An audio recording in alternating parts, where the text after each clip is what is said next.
Episode की शुरुआत में हमें एक बिल्डिंग की तरफ सीन दिखाया जाता है जिसके अंदर का एक दरवाज़ा धीरे धीरे करके ओपन होता है और हमें वो पपेट दिखाई देता है जिसे लास्ट एपिसोड में फैंग ने बहुत बेरहमी से जान से मार दिया था। और हुआ सिंह उसके सामने घुटनों पर है, बहुत ही इंजरी की हालत में।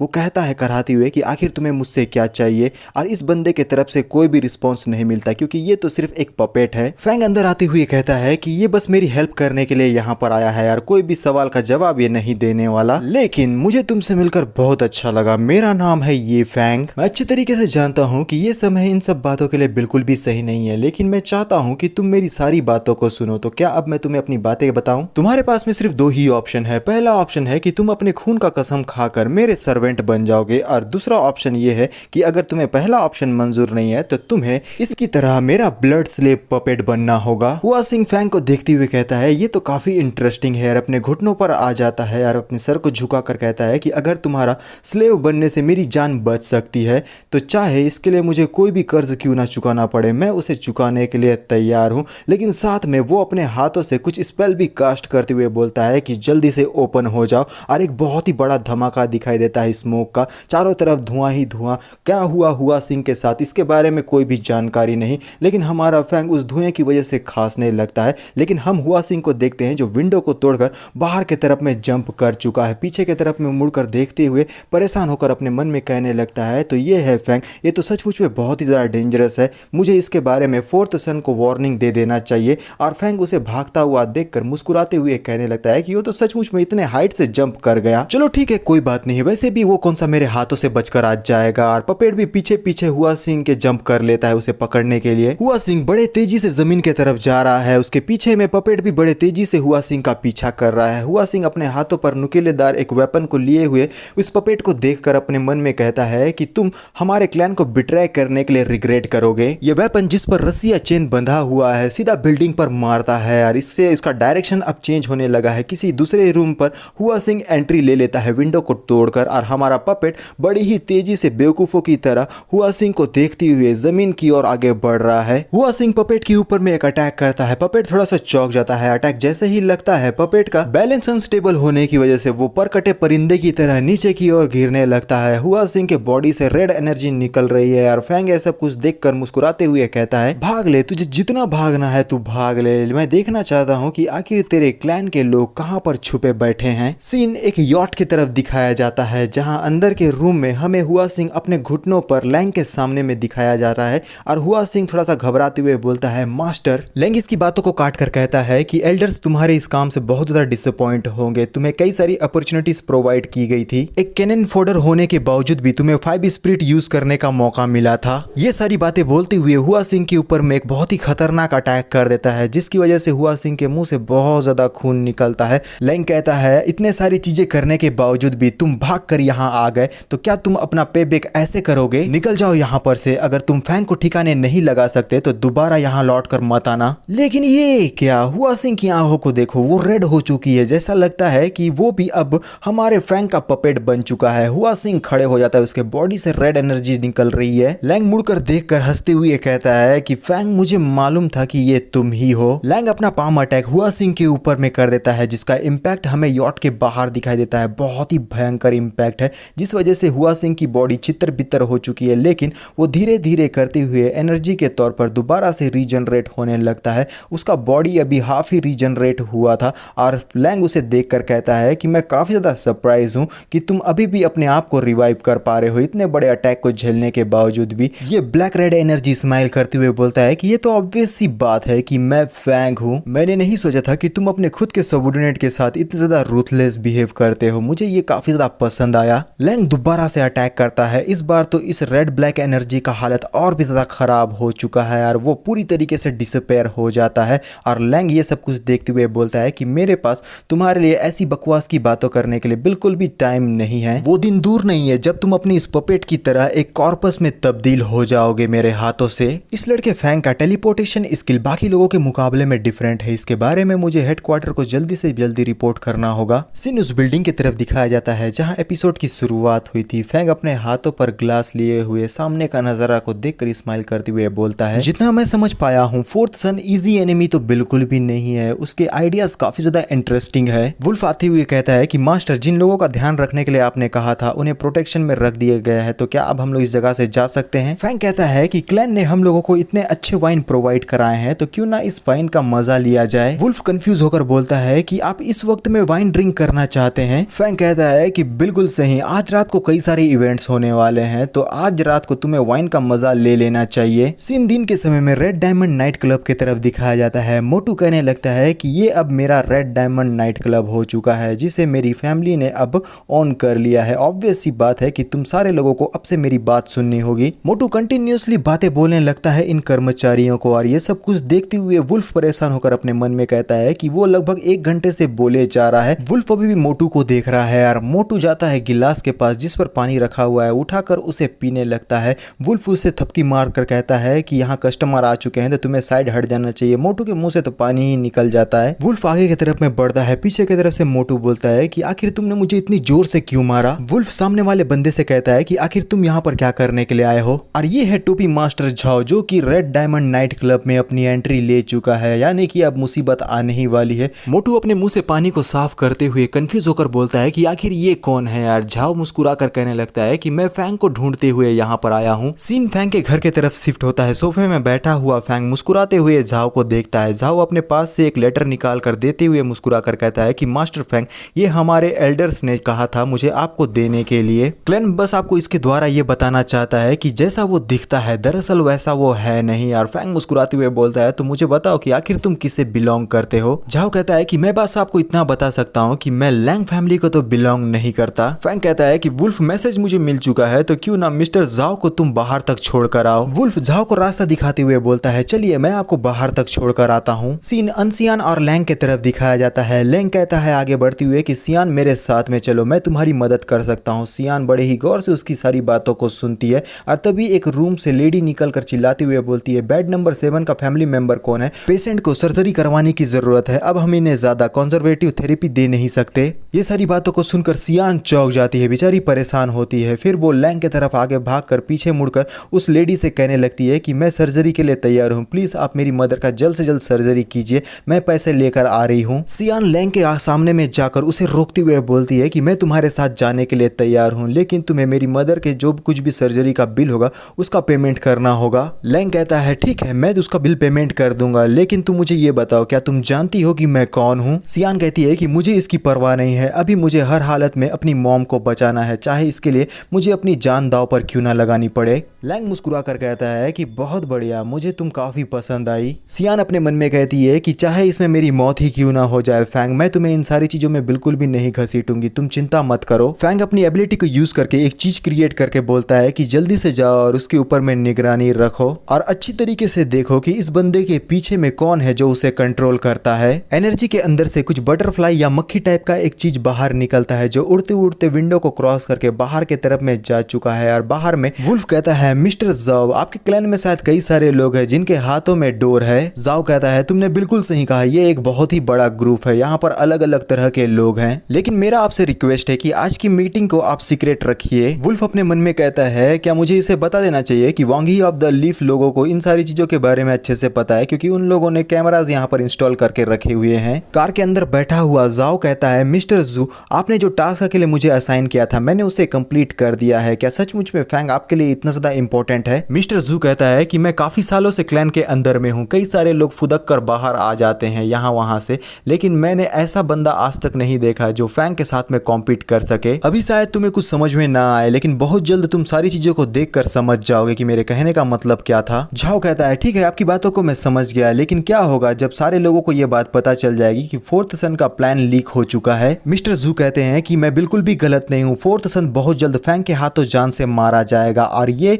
एनर्जी इंसेक्ट जाओ के कार के अंदर आ चुका है। फैंग बड़े गौर से अपने कान को लगाकर सारी बातों को अच्छे से सुन रहा है। वुल्फ अपनी एंट्री लेते हुए बोलता है मास्टर, आपने मुझे बताया था कि डिमोनिक प्लेनेट में वापस जाने के लिए हमें इन लोगों की जरूरत है, लेकिन क्या सचमुच में हम इनके ऊपर में विश्वास कर सकते हैं? क्योंकि ये मुझे ट्रस्ट वर्दी बिल्कुल भी नहीं लगते। फैंग कहता है हर दिन मारना, काटना, वायलेंस, ये सारी चीजों को मत सोचा करो यार, कभी कभी हमें अपने ब्रेन को भी यूज करना चाहिए। तुम इस बात को मत भूलना कि वांगे ऑफ द लिफ नॉलेज के लिए हमारा इस्तेमाल कर रहा है, हम उनके लिए सिर्फ टेस्ट सब्जेक्ट है, लेकिन मेरे लिए कोई बड़ी बात नहीं है क्योंकि उनसे हम लोगों को बहुत सारा बेनिफिट मिलेगा। दूसरी तरफ उन लोगों ने हमारे अगेंस्ट अब तक कुछ भी नहीं किया है, तब तक तक के लिए सब कुछ ठीक है। फैंग कहता है अच्छा, तो आपके कहने का मतलब ये है कि ये दोनों वांग हे ऑफ द लीफ और क्लैन दोनों ही आगे जाकर हमारे साथ में मिलकर काम कर सकते हैं, चाहे कुछ भी हो जाए। फैंग कहता है तुम बिल्कुल सही समझे हो, डायरेक्टली हमारे साथ में कोऑपरेट करना चाहते हैं तो उसे एक्सेप्ट करने में क्या जाता है। फैंग के मोबाइल पर कॉल आता है, जिसे देखते हुए फैंग बोलता है कि इन लोगों का इन्फॉर्मेशन अब मुझे सही लगने लगा है कि फोर्थ सन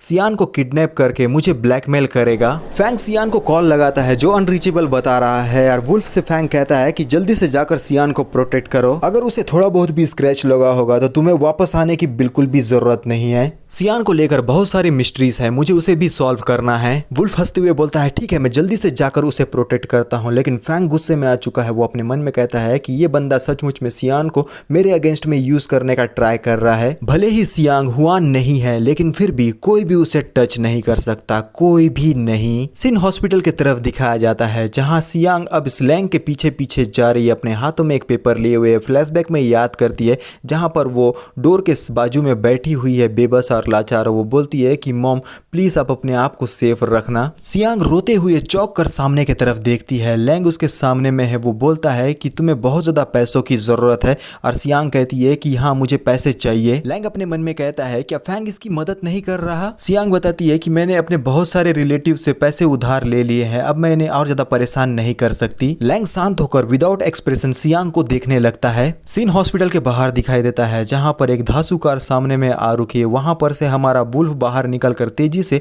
सियांग को बचाने के लिए भागने लगता है और सियांग लैंग के साथ बाहर की ओर निकल रही है, जिसे देखते हुए वुल्फ बोलता है कि आखिर तुम कौन हो। लैंग कहता है कि हट जाओ मेरे रास्ते से, तुम होते कौन हो मुझे इस तरीके से बात करने वाले। वुल्फ कहता है मिस सियांग को मिस्टर फैंग का स्पेशल प्रोटेक्शन दिया गया है, इसलिए इतने आसानी से तुम उन्हें यहाँ पर से ले जा नहीं सकते। लेकिन लैंग तो लैंग है, वो अपने पावर का इस्तेमाल वुल्फ के अगेंस्ट में कर देता है। वुल्फ ये देखने के बाद में थोड़ा सा चौंक जाता है। ये अटैक जाकर वुल्फ को डायरेक्ट लगता है और इस अटैक से वुल्फ अपने आप को बचा भी नहीं पाता और पीछे से जाकर कार से जैसे ही टकराता है, कार भी पीछे की तरफ में हट चुका है। सोचो कितना जबरदस्त इंपैक्ट होगा। और वुल्फ के मुंह से तो खून निकल जाता है। वो अपने मुंह को पोंछते हुए अपने मन में कहता है कि ये बंदा सचमुच में बहुत ज्यादा स्ट्रांग है, मुझे हर हालत में मिस सियान को प्रोटेक्ट करना होगा। लेकिन वो तेजी से उठकर लैंग के ऊपर में अटैक करने के लिए आगे बढ़ते हुए बोलता है कि मिस सियान आप इस जगह पर से भाग जाइए, आपका यहाँ रहना बिल्कुल भी ठीक नहीं है। और लैंग कहता है कि अपने बकवास से भद्दे मुंह को बंद कर और एक जोरदार किक वुल्फ के ऊपर में जड़ देता है। वुल्फ तो ऊपर के हवा में उड़ने लगा है, बेचारा बहुत बुरी तरीके से इंजर्ड होकर हवा से अब जमीन के तरफ में रवाना हो गया है। और उसके हवा में रहते रहते ही लैंग उसके ऊपर में पहुंचकर दोबारा से अटैक करता है, एक बहुत ही बेहतरीन वाला। वुल्फ की हालत और भी ज्यादा खराब हो चुकी है। जमीन पर हम लोगों को एक बहुत ही बड़ा धमाका दिखाई देता है जो कि वुल्फ के जमीन पर गिरने की वजह से यार पीछे की तरफ से सियांग बोलने लगती है कि रुक जाओ, मैं और ज्यादा फाइट होता हुआ नहीं देख सकती। लैंग थोड़ी देर के लिए रुककर पीछे मुड़कर देखते हुए बोलता है ये मत भूलो कि तुम्हारी मॉम बहुत ज्यादा सीखती है, अगर उधार लेना ही था तो तुमने फैंग के पास से पैसे उधार क्यों नहीं लिए। सियांग फैंग के बारे में याद करते हुए बोलती है कि मैं अच्छी तरीके से जानती हूँ कि वो बहुत ही बुरे दौर से गुजर रहा है, मैं हर समय उसके ऊपर में डिपेंड नहीं कर सकती। मैं नहीं देख सकती कि उसके आसपास रहने वाले लोग बहुत बुरी तरीके से हार्म हो। तुम मुझे अपने साथ ले जाने के लिए आए हुए थे यार, अब मैं तुम्हारे साथ जाने के लिए तैयार हूँ। लैंग कहता है कि तुमने अपनी आंखों से देखा है कि इस लड़के ने मेरे रास्ते को रोका था, ये एक कुत्ते के समान है जिसे उसके मास्टर के द्वारा ट्रेन करने की जरूरत है, तो इन सारी चीजों की रिस्पॉन्सिबिलिटी फैंग की है। लड़के तुम्हें इस लड़की का आभारी होना चाहिए, इसकी वजह से तुम्हारी जिंदगी आज बच गई। सियांग कहती है आखिर मेरे मदर के बिल के बारे में क्या। और लैंग कहता है कि तुम उसकी चिंता मत करो, मैंने तुम्हें प्रॉमिस किया है तो मैं उनका सारा पेमेंट कर दूंगा, तुम्हें बस मेरे साथ चलना होगा अभी के लिए। सियांग कहती है कि अंकल आप बहुत अच्छे आदमी हैं, मैं आपके साथ चलने के लिए तैयार हूँ, लेकिन अगर आपने मेरा इस्तेमाल करके फैंग को कुछ नुकसान पहुंचाने की कोशिश की तो मैं अपने आप को जान से मार दूंगी। फैंग जो अपना तपस्या कर रहा है उसके बॉडी से ब्लू ब्लैक एनर्जी बाहर निकल रही है। वो अपनी आंखों को खोलता है एक सीरियस लुक में।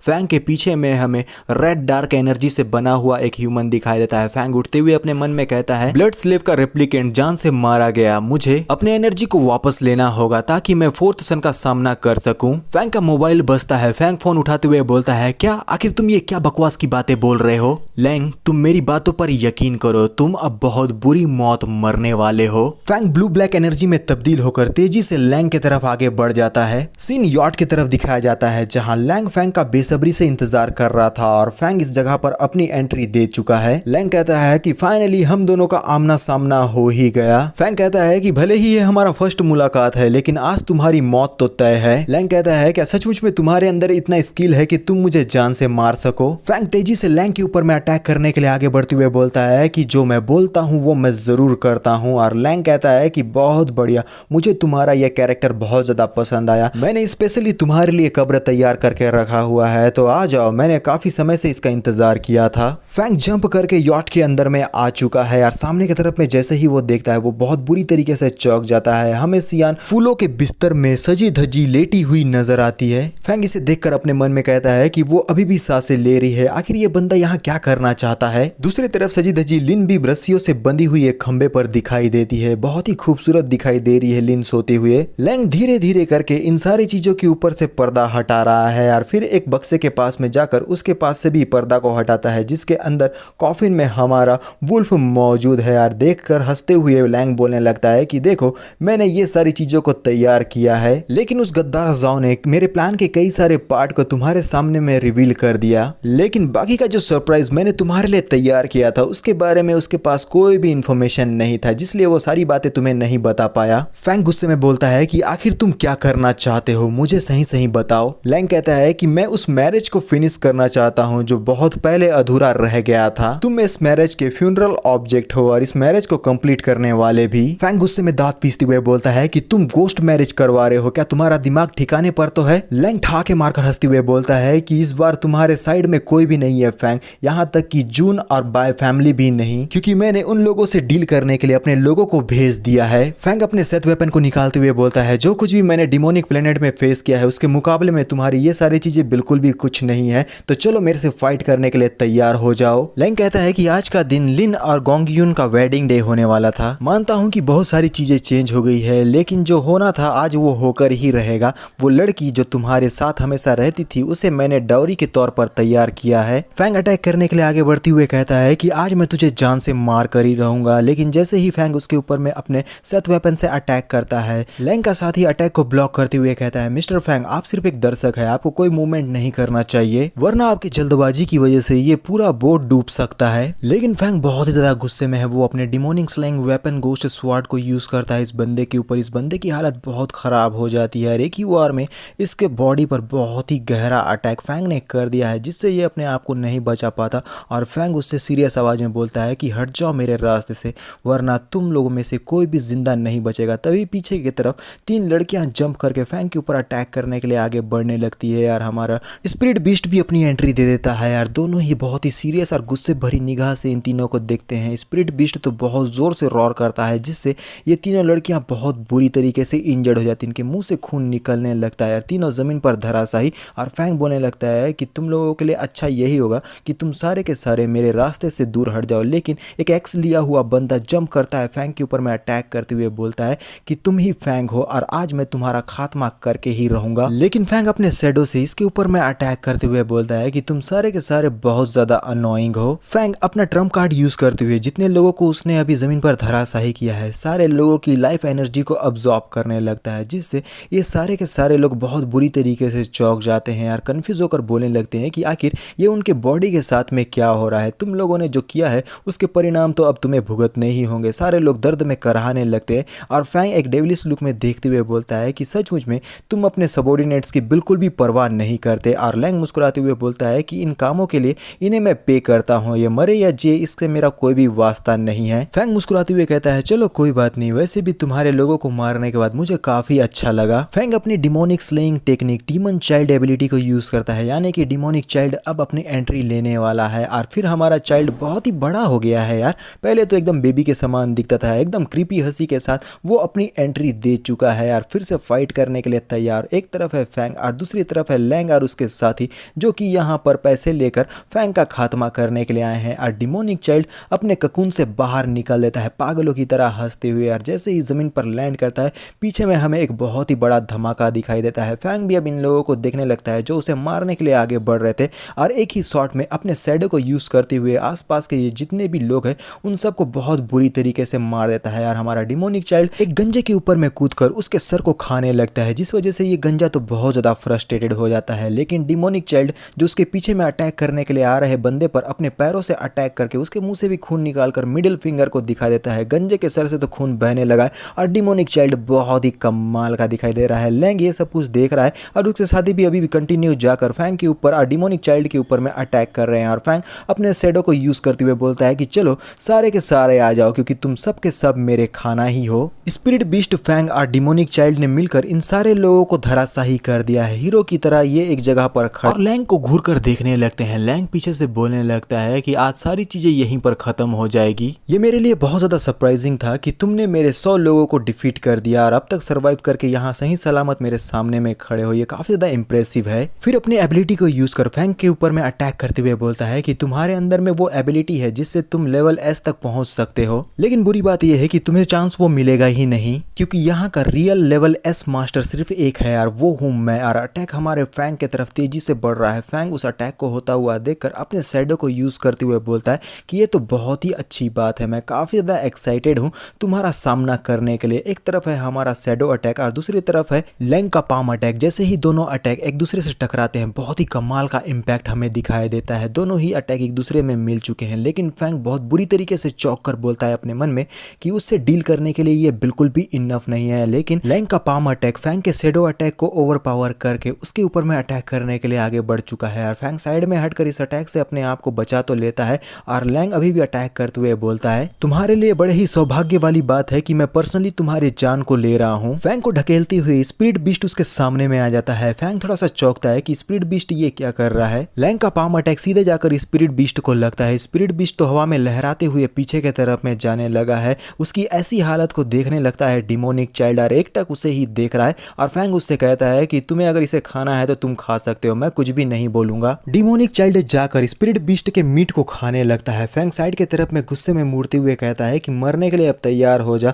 और लैंग गुस्से में चिल्लाकर बोलता है कि तू बस एक छोटा सा आंट है, देखते हैं कि आखिर कौन यहाँ पर सर्वाइव करके बचता है। डिमोनिक चाइल्ड जो स्पिरिट बीस्ट का मीट खा रहा था वो चौंक कर पीछे की तरफ में मुड़कर देखता है जहां लैंग ने अपना कंटिन्यूअस अटैक फैंग के ऊपर में कर दिया है और वो गुस्से में चिल्लाते हुए बोलता है तेरी वजह से बहुत सारे लोग टॉर्चर हुए हैं, इसका भुगतान आज तुझे करना ही होगा। फैंग ने भी अपने शैडो से अटैक कर दिया है। दोनों का अटैक एक दूसरे से टकराने के लिए आगे की ओर बढ़ रहा है और फैंग ये देखते हुए बोलता है कि ये मेरा सबसे बेहतरीन अटैक है यार। पीछे की तरफ से हमारा डिमोनिक चाइल्ड हंसते हुए कूद कर आ जाता है और फैंग बोलता है कि जाओ और उसे दिखा दो और हमारे डिमोनिक चाइल्ड के पास में भी सेथ वेपन है। क्या ही कमाल का सीन दिखाई दे रहा है। डिमोनिक चाइल्ड फायर्ड अप होकर लैंग के ऊपर अटैक करने के लिए तेजी से आगे बढ़ने लगता है। लैंग ने जो अटैक किया था डिमोनिक चाइल्ड उसे अपने स्लैश से अटैक करते हुए सारे अटैक को वहीं पर ही ब्लॉक कर देता है। फैंग भी अपने हाथों पर वेपन लेकर उसे मारने के लिए आगे बढ़ते हुए बोलता है कि आज मैं तुझे बिल्कुल भी जिंदा नहीं छोड़ूंगा। क्या लैंग अब हमारे फैंग और डिमोनिक चाइल्ड का एक साथ में सामना कर पाएगा, क्योंकि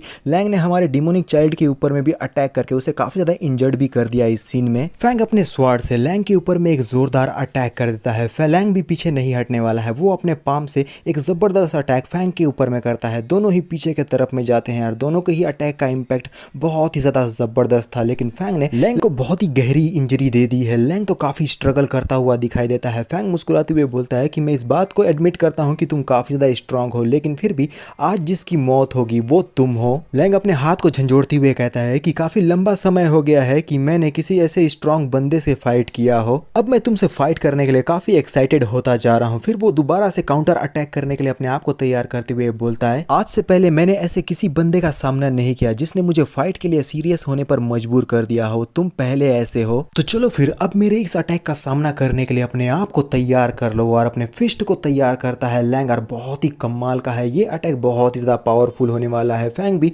अपने स्वॉर्ड को आगे करते हुए बोलता है कि चलो देखते हैं कि हम दोनों में किस में कितना दम है यार। जैसे ही लैंग फैंग के ऊपर में अपने फिस्ट से अटैक करता है एक बहुत ही आंधी सा अटैक फैंग की तरफ आगे बढ़ने लगता है, लेकिन फैंग अपने स्वॉर्ड से उस अटैक को वहीं पर ब्लॉक कर देता है। बहुत ही कमाल का अटैक है, लेकिन हमारा जो लैंग है उसका अटैक बहुत ही ज़्यादा ओवर पावर है, जिस वजह से फैंग के हाथों से उसका एनर्जी स्वॉर्ड छूट जाता है। फैंग थोड़ा पीछे की तरफ में जाने लगा है और इसके इम्पैक्ट में हमारा डिमोनिक चाइल्ड भी आ गया है और उसका सेथ वेपन उसके हाथों से छूट चुका है। डिमोनिक चाइल्ड बस अब थोड़ा सा और पावर है, उसके बाद यहाँ पर से उड़ ही जाएगा। और लैंग हंसते हुए कहता है क्या बस तू इतना ही कर सकता है, तूने तो मुझे बहुत ज़्यादा डिसअपॉइंट कर दिया। और फैंग अपने मुंह से ब्लड को साफ करते हुए बोलता है कि बहुत बढ़िया, इस तरह से जब चीज़ें होती है ना वो मुझे बहुत ज़्यादा पसंद आती है। चलो बच्चे दिखाओ तुम कितने ज़्यादा हार्ड ट्राई कर सकते हो मेरे ऊपर में। क्या तुम अपने घर से खाना वाना खाकर नहीं आए थे, या फिर मुझे तुम्हें किस तरीके से अपने फिस्ट को यूज़ किया जाता है ये सारी चीज़ें सिखानी होगी। फैंग की सारी बातों को सुनने के बाद लैंग बहुत ज़्यादा गुस्से में आकर फैंग के ऊपर में अटैक करने के लिए तेजी से आगे बढ़ते हुए कहता है कि तुझे मरने की इतनी इच्छा हो रही है तो तेरी इस इच्छा को आज मैं ज़रूर पूरी करूँगा।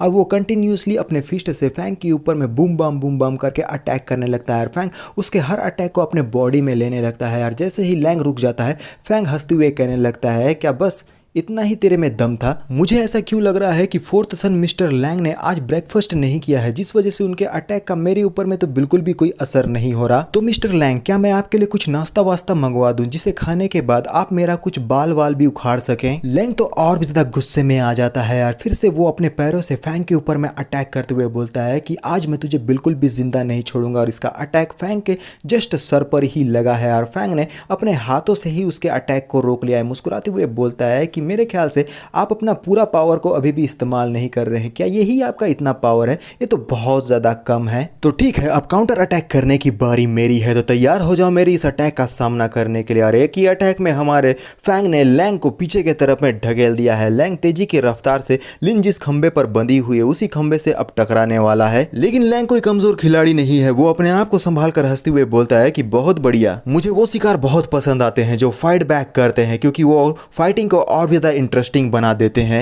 लिन फाइट के लिए आगे बढ़ते हुए बोलता है, वैसे मैं तुम्हें बताना चाहता हूं कि मैं उन लोगों में से बिल्कुल भी नहीं हूं, क्योंकि मैं कोई शिकार नहीं बल्कि मैं एक शिकारी हूं। फैंग जो तेजी से लैंग के ऊपर अटैक करने के लिए आगे बढ़ रहा है और लैंग खंबे को पकड़े हुए तैयार है फैंग के अटैक का सामना करने के लिए। फैंग जैसे ही अपना एक जोरदार की खंबे पर मारता है, लैंग तो डॉज करके उस जगह से निकल जाता है। लेकिन यह खंबा दो हिस्सों में बढ़ चुका है। बेचारी हमारी लिन के ऊपर में हो सकता है इस खंबे का टुकड़ा गिर भी जाए। लेकिन फैंग ने देरी न करते हुए लिन के रस्सियों को खोल दिया है। लिन नीचे की तरफ में चिल्लाकर गिरने लगती है और फैंग नीचे में आकर उसे फटाक से पकड़ते हुए बोलता है कि तुम्हें डरने की जरूरत नहीं है, मैं तुम्हें बचाने के लिए आ चुका हूं। और तभी पीछे से फैंग के ऊपर में एक जोरदार अटैक कर दिया गया है, जिससे फैंग को थोड़ा बहुत तो दर्द हुआ है। और यह अटैक करने वाला लैंग है, जिसने अपने पाम अटैक को यूज करते हुए फैंग के पीठ के पीछे अटैक किया है। साला चूहा। फैंग पर अटैक हुआ देखकर लिन कहने लगती है कि मैं माफी चाहती हूँ, मेरी वजह से तुम्हारे ऊपर में ये अटैक हो गया। फैंग कहने लगता है कि ये तुम्हारी गलती नहीं है, तुम्हें चिंता करने की भी जरूरत नहीं है, तुम बस मेरी एक मदद करो, जितना दूर हो सके सियान को इस जगह से तुम ले जाओ। फैंग के पीठ से अभी भी धुआं निकल रहा है। लिन अपने वेडिंग ड्रेस को फाड़ती हुए बोलती है, ठीक है, इन सारी चीजों को तुम मेरे ऊपर में छोड़ दो। सियान को बचाने के लिए लिन बड़ी ही तेजी से भागने लगती है। अब लिन तैयार हो चुका है लैंग से दोबारा से फाइट करने के लिए और लैंग